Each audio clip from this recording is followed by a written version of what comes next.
खट्टा खाने वाली चुड़ैल। रात को अचानक राधिका मौसी को किचन से कुछ गिरने की आवाज आई। उन्होंने बाहर निकल के देखा तो किचन में उन्हें कोई सफेद साड़ी में दिखा। वो चीख पड़ी, हे भगवान, आलतू जलाल तू आई बला को टाल तू, आलतू जलाल तू आई बला को टाल तू। राधिका मौसी को चीखते सुनकर श्रवण बाहर आता है भागते हुए। अरे माँ, क्या हुआ? क्या देख लिया? दादी माँ आ गई क्या सपने में? अरे बेटा, रसोड़े में देख तो कौन है?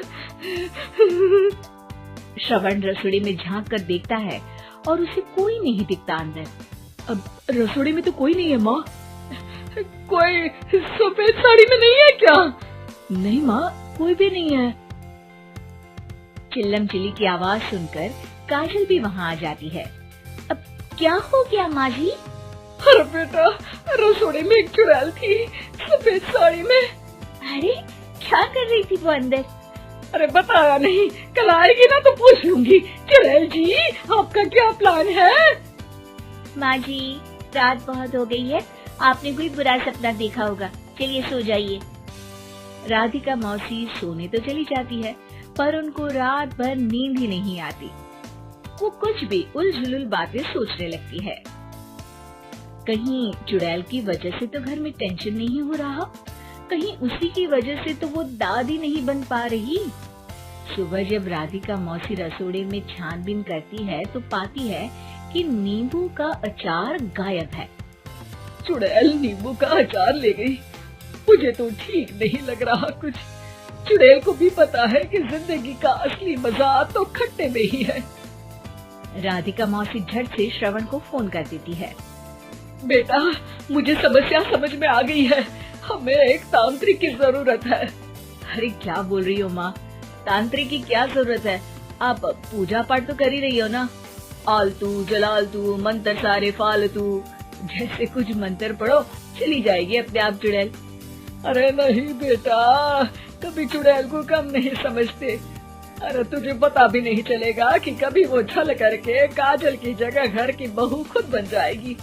क्या माँ, कुछ भी बोल रही हो? कहाँ काजल और कहाँ चुड़ैल? वैसे एक बात बताओ, काजल को अगर गाने के लिए बोल देना तो चुड़ैल काजल की आवाज सुनकर घर तो क्या, धरती लोग छोड़कर चली जाएगी। तुम ना पढ़े लिखे बच्चे हर चीज को मजाक समझते हो। तुम रहने दो, मैं खुद ही तांत्रिक को बुला लेती हूँ। अच्छा सुन, शाम को इमली लेके आना। क्या है कि चटनी खाए बहुत दिन हो गए है ना? नहीं माँ, इमली तांत्रिक से ही मंगवा लो ना, आटा वगैरह भी उसी से पिसवा लेना। देखो मुझे काम करना है। श्रवण रात को कई तरह की सब्जियों के साथ माँ के कहने पे चटनी के लिए इमली भी ले आया था, लेकिन राधिका मौसी के दिमाग में अलग ही फिल्म चल रही थी। उन्हें अब सिर्फ शक ही नहीं यकीन होने लगा था कि शायद चुड़ैल ने श्रवण पर अपना जाल बिछा दिया था, जिस वजह से श्रवण उनकी बात ही नहीं मान रहा था। पर कोई नहीं, आने वाली रात में राधिका मौसी खुद तैयार हो गई चुड़ैल को पकड़ने के लिए।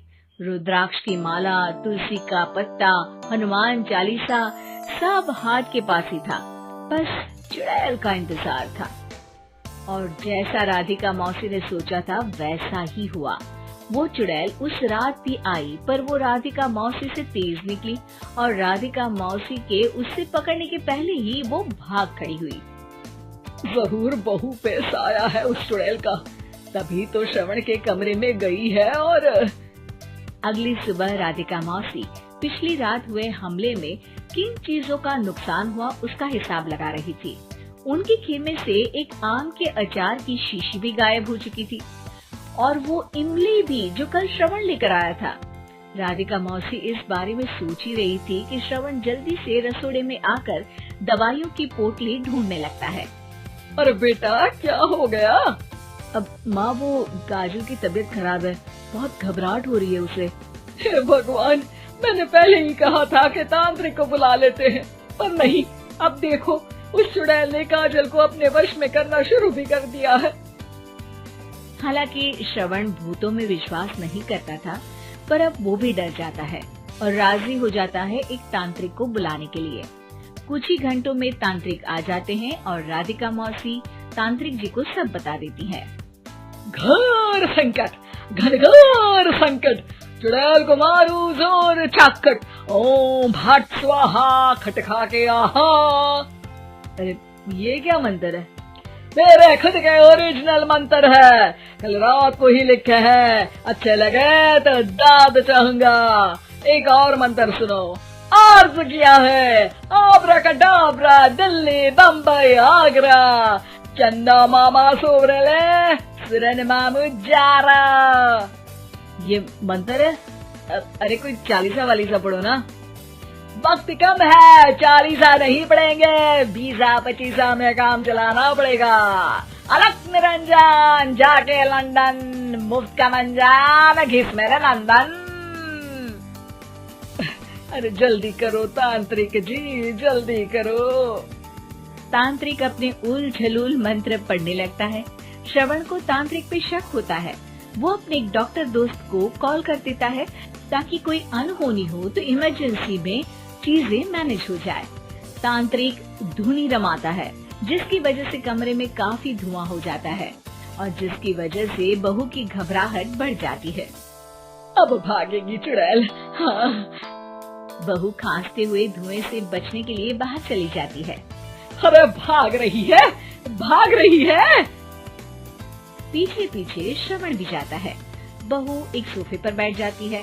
तभी डॉक्टर दोस्त आ जाते हैं और श्रवण को पानी लाने के लिए कहते हैं। थोड़े चेकअप के बाद डॉक्टर कहते हैं, मेरे हिसाब से जाप का काम पूरा हो गया है। क्या मतलब? अरे कुछ भी नहीं माँ, कोई चुड़ैल नहीं है, खुशखबरी है, अब दादी बनने वाली है। मगर वो सब अचार के डब्बे।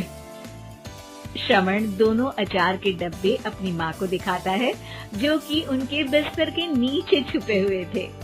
आपने सही बोला था माँ, वो चुड़ैल काजल ही थी जो खट्टा खा रही थी। हमें कल ही पता चला, पर हमने आपको ये तांत्रिक वाला काम करने दिया ताकि आपको भरोसा हो जाए कि भूत वगैरह कुछ होता ही नहीं। अच्छा, ये तो बड़ी खुशी की बात है। पर बेटा मुझे एक झाड़ू तो ला दे। क्यों माँ? ये तांत्रिक का भूत उतारती हूँ मैं।